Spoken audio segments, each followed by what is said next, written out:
presented by Ragini Music.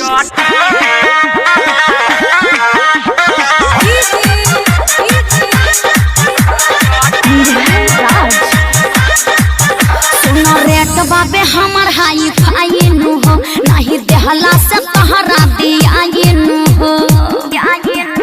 सुनो rate बाबे हमर हाई फाई नु हो नहीं देहला से तहरा दिया नु हो 200 के नोट पूरा या तो जीवटी है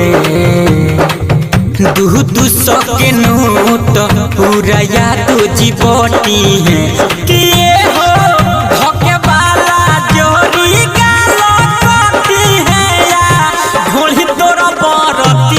चटी है कि ये हो धके वाला जोरी का लटती है या ढोली तोर बरती है चटी है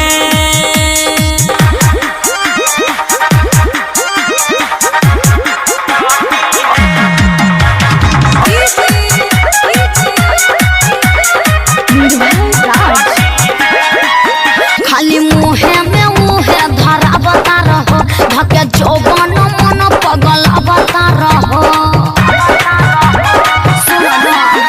खाली मुहे में मुहे धरा बता रहो धके जौवन मन पगल बता रहो तो चाहते हैं चूटे वाली काम सब देह काउटी में होई तो चहल बाकी वाला खेला ये जान राउटी में होई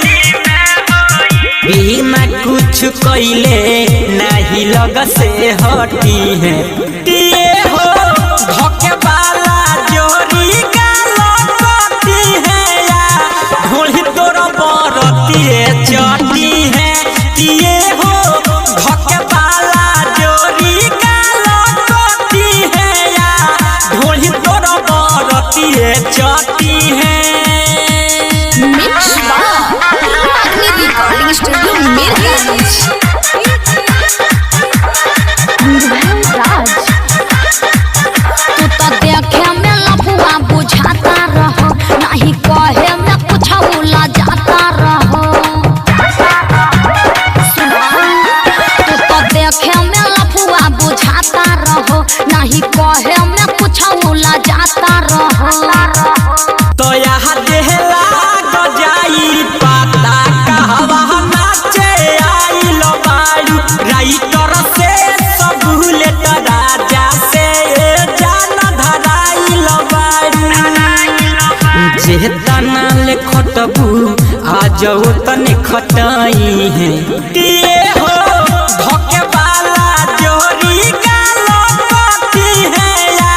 ढोली तोर बरती है चटी है कि ये हो धके वाला जोरी का लटती है या ढोली तोर बरती है चटी है सुनो रेट बाबे हमर हाई फाई नु हो नहीं देहला से तहरा दिया नु हो 200 के नोट पूरा या तो जीवटी है 200 के नोट पूरा या तो जीवटी है कि ये हो धके वाला जोरी का लटती है या ढोली तोर बरती है चटी है कि ये हो धके वाला जोरी का लटती है या ढोली तोर बरती है चटी